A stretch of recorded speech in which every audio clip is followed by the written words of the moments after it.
Nvidia ने quarterly revenue report की 6.8 लाख करोड़ एक क्वार्टर में।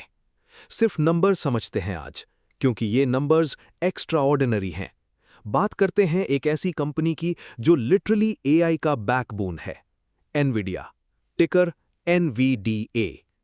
आज मैं तुझे सिर्फ एक एजुकेशनल ब्रेकडाउन दूंगा, नंबर्स की, बिजनेस की और रिस्क्स की।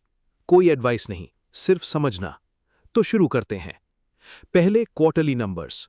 टोटल रेवेन्यू 81.6 बिलियन डॉलर्स, मतलब रफली 6.8 लाख करोड़ एक क्वार्टर में। डेटा सेंटर रेवेन्यू अकेले 75.2 बिलियन डॉलर्स, 92% ऊपर year on year. EPS earnings पर शेयर 214% ऊपर एक साल में, 214। ये टाइपो नहीं है। अब बिजनेस समझो। क्यूडा इकोसिस्टम क्या है? मिलियंस ऑफ डेवलपर्स क्यूडा पे ट्रेंड हैं। ये एनवीडिया का सबसे बड़ा कंपेटिटिव एडवांटेज है। कोई और चिप आए, स्विच करना इतना ऑपरेशनली पेनफुल है कि इकोसिस्टम नेचुरली एनवीडिया के साथ रहता है। इसको इकोनॉमिक मोट कहते हैं।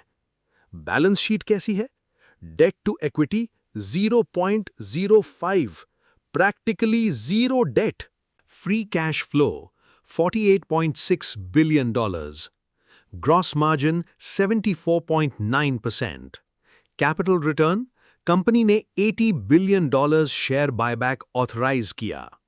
क्वार्टरली डिविडेंड 25 गुना बढ़ा, $0.01 से लेकर $0.25 पर शेयर।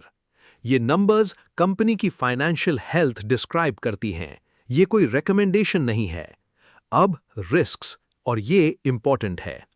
3 कस्टमर्स हैं जो टोटल रिसीवेबल्स का अप्रॉक्सीमेटली 64% होल्ड करते हैं। कॉन्सेंट्रेशन रिस्क रियल है। चाइना एक्सपोर्ट्स, कंपनी ने खुद गाइडेंस में zero China data centre revenue assume किया है अगले क्वार्टर के लिए। जियोपॉलिटिकल रिस्क सिग्निफिकेंट है। Anti trust investigations US, EU और UK में चल रही हैं। सप्लाई चेन TSMC पे हेविली कॉन्सेंट्रेटेड है। टेक्निकल पिक्चर सिर्फ एजुकेशनल कॉन्टेक्स्ट के लिए। प्राइस अभी अपने 50 डे और 200 डे मूविंग एवरेजेस से ऊपर है। पोस्ट अर्निंग्स ब्रेकआउट हुआ है एक कंसोलिडेशन रेंज से। RSI अप्रॉक्सीमेटली 66 पर है। ये सिर्फ प्राइस एक्शन का डिस्क्रिप्शन है, कोई सिग्नल नहीं। Valuation context, trailing PE 45x है। हिस्टोरिकली ये स्ट्रेच्ड लगता है, लेकिन जब revenue 85% year on year grow कर रही हो, इन्वेस्टर्स और एनालिस्ट्स फॉरवर्ड अर्निंग्स पे वैल्यू करते हैं, ट्रेलिंग पे नहीं। ये एक एजुकेशनल ऑब्जर्वेशन है। हर इन्वेस्टर का अपना एनालिसिस होना चाहिए। तो समरी क्या है? एनवीडिया एक एक्स्ट्राऑर्डिनरी बिजनेस है, एक्स्ट्राऑर्डिनरी नंबर्स के साथ और एक्स्ट्राऑर्डिनरी रिस्क्स के साथ। कोई भी डिसीजन लेने से पहले अपना खुद का रिसर्च करो, अपने सेबी रजिस्टर्ड फाइनेंशियल एडवाइजर से बात करो। कमेंट में बताओ, एनवीडिया के बारे में पहले से कुछ पता था या आज पहली बार सुना? ये सिर्फ एजुकेशनल एनालिसिस है, कोई इन्वेस्टमेंट एडवाइस नहीं। अपने सेबी रजिस्टर्ड एडवाइजर से जरूर बात करो कोई भी फाइनेंशियल डिसीजन लेने से पहले।